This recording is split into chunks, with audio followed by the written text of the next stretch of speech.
My name is W. Clement Stone. As General Manager of the Napoleon Hill Associates, it is my privilege to introduce you to Napoleon Hill. How do you do? I'm very happy to have this personal visit with you. Won't you be seated, please? And now, may I request that you forget all your problems and just relax while I bring you the master key with which you may unlock the door to any opportunity that your mind can conceive. The master key consists of 17 principles, the first of which is definiteness of purpose. Right here at the beginning of our visit, I'm going to make you a promise.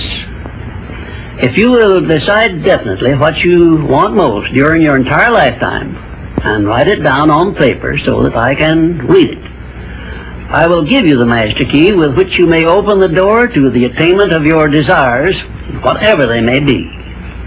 The exact moment when I will deliver this master key to you will depend entirely upon when you are ready to receive it. This is the first of 13 messages that I will deliver to you. Now, in each message, I will describe the master key in terms that you will understand, if you are ready to understand. And now I shall give you the first cue as to the nature of the great master key which has been responsible for all the great successes in every calling, in every part of the world. Please listen carefully to what I have to say, because you may discover the secret of the master key in this first visit. You may get your first cue as to the nature of the great master key when I tell you that psychologists have discovered a natural law which is the very foundation of all personal successes. And I can describe it to you in one short sentence so you can understand it. Whatever the mind can conceive and believe, the mind can achieve. Isn't that a profound statement? You will notice that it says nothing about the need for education, but simply that whatever your mind can conceive and believe, your mind can achieve. Now, if you want evidence that the mind can achieve whatever the mind can conceive without the benefit of formal education, you only have to remember that Thomas A. Edison conceived the idea of becoming an inventor and lived to become the world's greatest scientist in the field of invention, with only 3 months of common school education. When I first heard Andrew Carnegie describe this natural law, which makes it possible for you and I and everyone else to write his own price tag in life and attain it, I became so enthused over it that I began to search for the power back of it, and my curiosity led me finally to the discovery of the master key, which I shall reveal to you if you are ready to receive it. My search led me to the study of the spiritual forces with which all of us are blessed.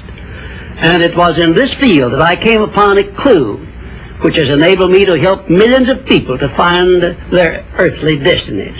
I want to describe my discovery in the simplest terms possible, because it will reveal to you why it is true that whatever the mind can conceive and believe, the mind can achieve, regardless of how many times you may have failed in the past or how lofty your aims and hopes may be. I caught my first fleeting glimpse of the profound law which provides the means by which we may choose our own purpose in life and attain it while I was being coached by Andrew Carnegie during the organization of the Science of Success philosophy.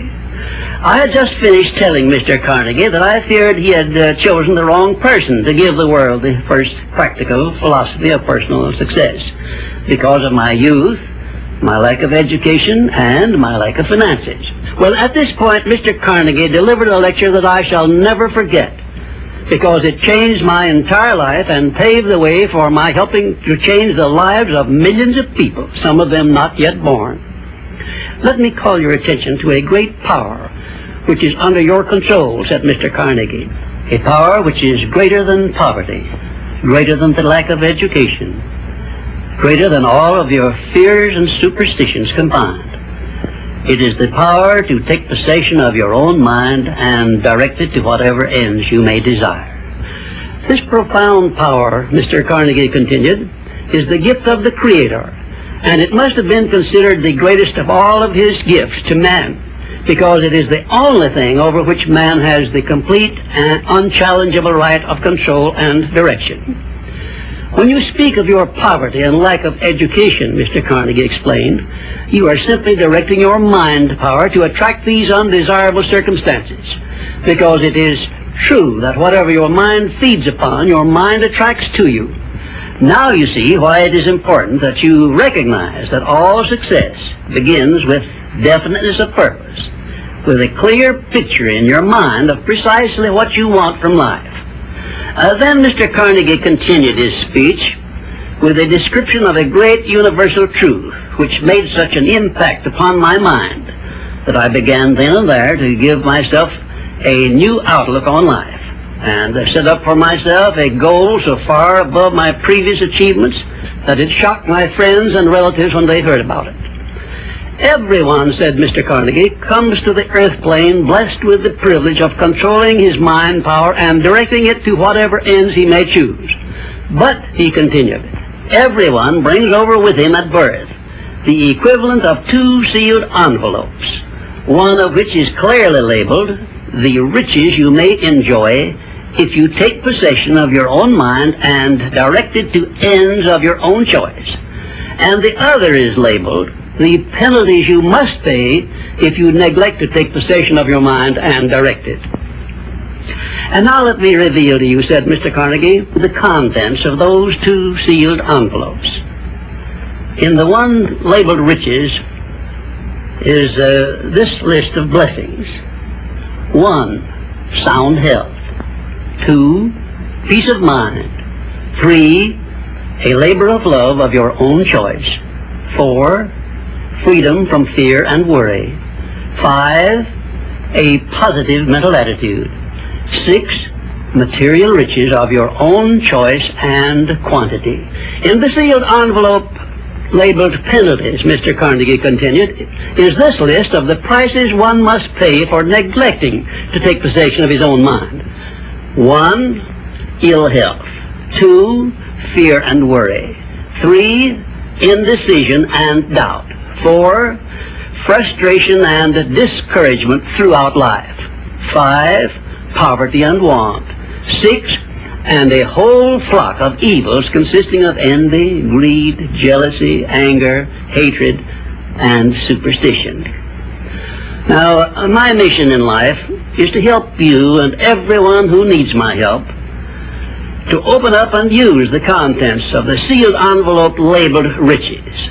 And the starting point from which you must take off if you wish to write your own ticket from here on out for the remainder of your life, I will describe for you in these simple instructions. 1, procure a neat pocket-sized notebook, or something on the order of this one here, loose leaf affair. And on page 1, write down a clear description of your major desire in life, the one circumstance or position or thing which you will be willing to accept as your idea of success. And remember before you begin writing that your only limitations are those which you set up in your own mind or permit others to set up for you. And 2, on page 2 of your notebook, write down a clear statement of precisely what you intend to give in return for that which you desire from life. And then start in right where you stand now to begin giving. And 3, memorize both of your statements, what you desire and what you intend to give in return for it, and repeat them at least a dozen times daily. And always end your statements with this expression of gratitude for the blessings with which you were gifted at birth. I ask not, O divine providence, for more riches, but more wisdom with which to accept and use wisely the riches I received at birth in the form of the power to control and direct my mind to whatever ends I desire. If you are not too successful or self-satisfied to accept and express this profound prayer, if you accept it and express it in the same spirit of humble sincerity in which I pass it on to you, a new and a better world will reveal itself to you. A world in which you will see reflected the circumstances and the things which you yourself have created. In my next visit, I will give you a description of the second principle of success, through the application of which you may make use of the education and experience of other people, and get the necessary help you may need in attaining your definite major purpose in life. And now let me close this, our first visit, with my favorite expression of gratitude. O divine providence, I ask not for more riches, but more wisdom with which to make wiser use of the riches you gave me at birth, consisting in the power to control and direct my own mind to whatever ends I desire.